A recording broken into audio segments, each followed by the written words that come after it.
다들 일본을 하면 집값은 무너졌어 라는 인식을 가지고 있고, 여전히 이제 구축과 신축을 섞은 평균 가격 자체는 뭐 전고점 회복 못한 건 사실이니까, 도쿄 23구라고 해도.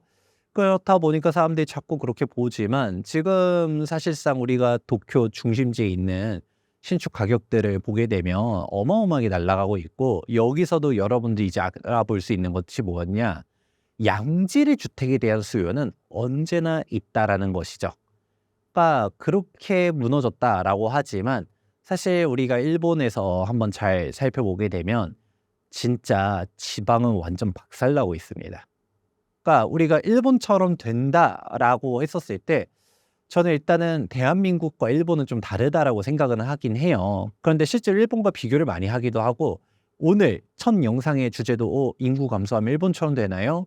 이제 집값 빠지나요?가 결국은 메인 주제잖아요. 빠지겠죠. 어디가 빠지냐? 일본을 보니까 지방이 무너지더라.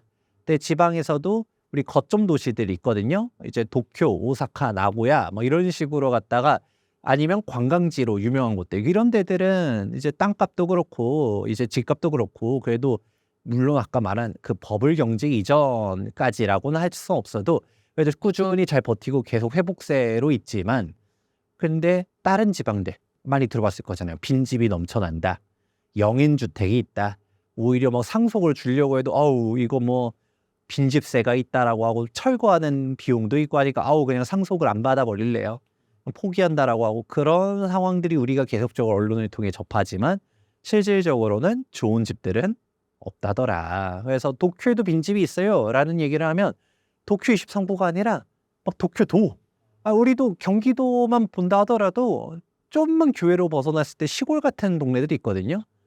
그러니까 일본도 우리가 도쿄도 잘 보면 진짜 산이 많거든요. 이제 도쿄에 있는 이제 23구 쪽이 평야 이쪽 부분 외로는 산도 많고, 그런데 그런 쪽들도 그렇고요. 그리고 우리나라로 따졌을 때 일기 신도시 격에 있는 곳들, 이제 도쿄 23구 여기서도 이제 핵심 지역들 있죠. 시부야구나 주오구나 미나토구나 이런 쪽에서 지하철로 30분 거리에 있는 곳들, 여기가 우리가 일명 이제 들어보셨을 겁니다. 다마뉴타운 해가지고. 근데 이 다마뉴타운이 또 이제 오명이 있어요. 무슨 고스트타운, 우리나라 말로 하면 유령도시로 갔다가 얘기가 많은데, 근데 막상 다마뉴타운도 보게 되면 이제 역세권 주변은 그래도 개발이 되고 여기 도시재생 사업하면서, 참고로 우리나라 도시재생이 좀 다릅니다. 우리나라 도시재생 보존인데 여기는 재개발 재건축을 해요. 그래서 신축들 있고 젊은이들도 있고, 그리고 뭐 이제 어떻게든 컴팩트 시티로 갖다 추구하면서 사람들이 사는데, 여기서 조금만 벗어나기 시작하면 노인들밖에 없다고 합니다. 그러니까 완전 슬럼화가 되고, 오히려 소비력이 떨어지다 보니까 각종 상권들도 다 무너지고, 그러니까 점점점 젊은이들이 살기에는 어려워지면서 다 떠나가고. 그러니까 지금 우리가 일본을 통해서 반추해 볼 수 있는 사항은, 사실상 인프라가 지방이 무너지기 시작하면 이제 어떻게 될까요? 젊은 층들이 일자리가 없으니까 다 그냥 도심으로 간다라는 거죠. 그리고 그게 오히려 지방을 더 공동화 현상을 만들어서 더더욱 수도권 쏠림 현상을 만들게 되고요.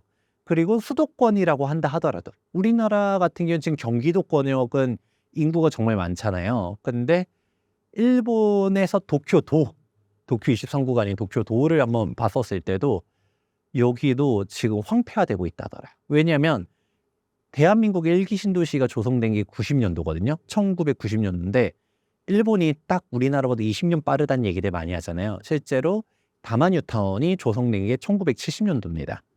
근데 일본의 현재 다마뉴타운을 보니까 이제 노인들밖에 없어요. 그러니까 내 나이가 이제 80인데 뭔 재건축이야, 그냥 나 이대로 살 거야 라는 식으로 있다 보니까, 여기가 뭐 개발도 안 되는 거고 그대로 슬럼화가 되는 거고.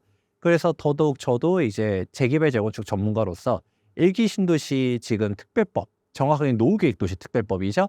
노후계획도시 특별법까지 하면서 이제 일기 신도시 정비를 하겠다라고 하는데, 이거는 정권이 어떻게 변한다 하더라도 추진력 있게 해야 된다고 저는 생각하는 게, 그러면 이게 20년 뒤에 일기 신도시가 진짜 일본처럼 되게 되면 슬럼화가 될 것이거든요. 그럼 점점점 경기도권들이 황폐화되게 되면 더 사람들은 서울로. 그러면 일본처럼 된다는 얘기는 반대로 말하면 서울의 신축 아파트 가격은 폭등한다는 얘기밖에 안 돼요.